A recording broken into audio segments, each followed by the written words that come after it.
अभी हमारी मौजूदगी गंडक नदी के किनारे समस्तीपुर में गंडक नदी के किनारे बड़े धूमधाम से समस्तीपुर वासी छठ पर्व मनाते हैं और छठ घाट की तैयारियां शुरू है। जोरों शोरों से देख सकते हैं कि युवा वर्ग लगे हुए हैं और अपनी तैयारी कर रहे हैं, छठ घाट को सजाने में लगे हुए हैं। इनसे ही बात करेंगे, कोशिश करेंगे जानने की कि छठ आपके लिए क्या है। लोग कहते हैं कि छठ से लोग बिहार को जानते हैं, बिहार को लोग छठ के लिए जानते हैं और बिहार वासी जहाँ कहीं भी हो एक बार छठ पर्व मनाने जरूर आते हैं, चाहे वह विदेश में रहते हो, इंडिया में हो, कलकत्ता में हो, वहाँ से जरूर वो छठ घाट पर जरूर आते हैं एक बार साल में, क्योंकि उनकी आस्था इनसे जुड़ी हुई है। लोगों से बातचीत करते हैं कि क्या आस्था आप लोग की जुड़ी है। क्या नाम हुआ सर आपका? सुभाष कुमार। सुभाष कुमार जी, कहाँ के रहने वाले हैं आप? हम समस्तीपुर अम्बेडकर नगर। अम्बेडकर नगर।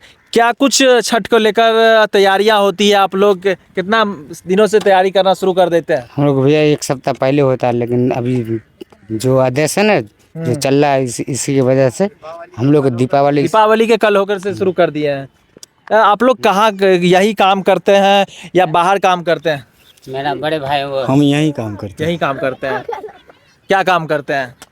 हम मजदूरी करते हैं। चलिए, तो आप साल भर यहीं रहना होता है, लेकिन जो लोग काम नहीं करते, दूसरे जगह काम करते, वो लोग भी दूर दराज से ट्रेनों में किसी तरह धक्के खाते हुए आते हैं। बहुत दिक्कत से आते हैं, क्या कीजिएगा। मगर साल भर का पर्व रहता है, यही कारण जोर जबरदस्ती चले आते हैं भाई साहब सब। मगर बहुत दिक्कत से आते हैं ट्रेन से। ये जो आप कह रहे हैं कि बहुत दिक्कत से ट्रेन में आते हैं छठ पर्व मनाने के लिए, लोग किसी तरह जैसे तैसे, आप जैसे जिस तरह से जानवर को ठोस के भी नहीं लाया, जानवर को भी वैसे नहीं लाया जाता, उस तरह लोग आते हैं। तो चुनाव भी इस वर्ष मात्र 10 दिन बाद है, तो ये मुद्दा रहेगा लोगों के प्रति। गुस्सा है क्या कि हम लोग बाहर जाते हैं तो हमारे लिए ट्रेन की अच्छी व्यवस्था नहीं है जाने आने की? वो सरकार अभी दिया है, मगर जो है किसी दिक्कत है, जो है किसी एकाएक जो पर्व के लेके चला आता है ना, यही में दिक्कत हो जाता है। बस बाकी बात और कोई दिक्कत नहीं है, मगर पर्व में ही दिक्कत हो जाता है। किसी बिना पर्व में आप जा सकते हैं? हाँ, बिना पर्व में तो आराम से आते हैं, जाते हैं, आराम से जाते आते हैं। तो क्या लगता है कि बिना पर्व में भी बहुत सारी भीड़ होती है? आपको लगता है कि लोक का आस्था का पर्व है ये? और ये जो है ऐसे पर्व के समय में जो लोग को सोचना होता है कि जो सहूलियत से परदेश से अपने राज्य में आ जाते हैं, वो नहीं होता है, नहीं हो पाता। बाथरूम में भी ठूस करके आते हैं। बाथरूम तक ठूस कर आते हैं। क्योंकि जनरल टिकट जो है सभी के लिए, जनरल बोगी उतना तो है नहीं। रिजर्वेशन कराइएगा तो रिजर्वेशन के लिए तत्काल होता नहीं है। तो उसके लिए जो है लोग जो है ऐसे जनरल टिकट कटा के आते हैं, तो जब बोगी भरी रहती है तो बाथरूमों में लोग कई बार आने में हादसा भी हो जाती है, कई लोगों की मौत भी हो जाती है, स्टेशन पे हो, रास्ते में हो। ये भी होता है।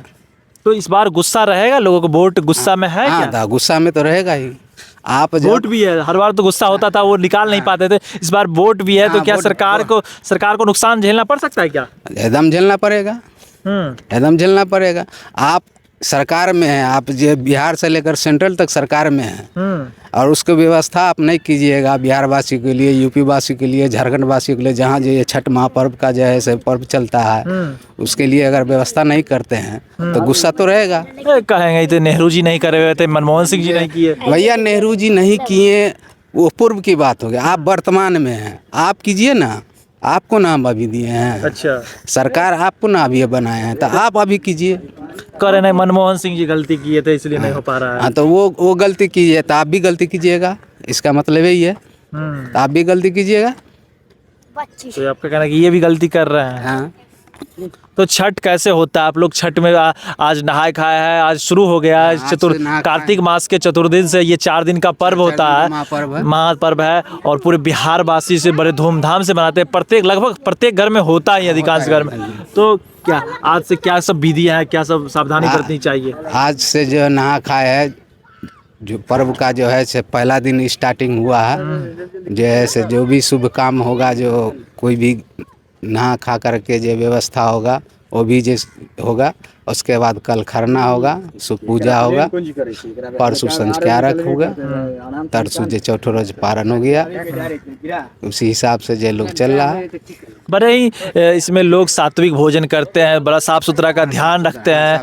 क्या लगता है कि प्रकृति से जुड़ाव वाली पर्व है? नदी, सनातन धर्म से ये जुड़ाव है, ये सनातन धर्म से जुड़ाव है, स्वच्छता का भी स्वच्छता का प्रतीक है ये। लोग आज हम घाट की सफाई करते हैं। गंदगी से भरा हुआ ये पूरे रहता है, घाट रहता है, लेकिन हम लोग जो अपना भाव से श्रद्धा से साफ सुथरा करते हैं। नगर निगम से भी सफाई होती है, लेकिन इस बार जो है जैसे कि गंगा मैया बढ़ी हुई थी तो नहीं हुआ, लेकिन आए हैं नगर निगम से, जैसे कचरा हम लोग निकाले हैं वो भी उठा कर ले गए हैं। ये नहीं कहेंगे कि नहीं ले गए, अच्छा। ले गए हैं। तो आपने देखा कि घाटों पे लोगों से मैंने बातचीत की, इन्होंने कहा कि इस बार लोगों के बीच गुस्सा भी है कि छठ भी है और चुनाव भी है। तो छठ के बाद चुनाव के जो बाहरी मजदूर आए, कहीं ना कहीं वो वोट पे असर तो पड़ेगा ही। लोगों का कहना है कि इस बार भी छठ पर्व हम लोग धूमधाम से मनाएंगे और ये बड़ा ही पावन पर्व है और हम लोग इसको बहुत ही बड़े तरीके से लेते हैं, क्योंकि हिंदुओं से संस्कृति से जुड़ाव है और हम लोगों की पहचान छठ से होती है और हम लोग छठ को बड़े धूमधाम से मनाते आ रहे हैं, मनाते हैं और मनाते रहेंगे। और ये देख सकते हैं कि नदी जो इतनी, नदी के किनारे जो जंगल होता है, साफ़ सफाई का बड़ा ध्यान नहीं रखा जाता, लेकिन जब छठ आती है तो लोग कितना भी कचरा क्यों ना, आप देख सकते हैं पीछे कचरा, लेकिन जहाँ जहाँ घाट बनाते हैं वहाँ कोई भी हो, कोई भी पदार्थ हो, कोई भी कितना से कितना गंदा चीज़ हो, वो लोग बड़े श्रद्धा से भाव से साफ़ सफाई करते हैं और उसके बाद पूजा हो जाने के बाद स्थिति और भी ख़राब ही हो जाती है। प्रत्येक साल घाटों की सफाई पूजा के दरमियान होती है, लेकिन प्रत्येक साल जब छठ घाट हो जाते, पूजा हो जाती है, तो इस तरह की सफाई रह नहीं पाती है। धन्यवाद।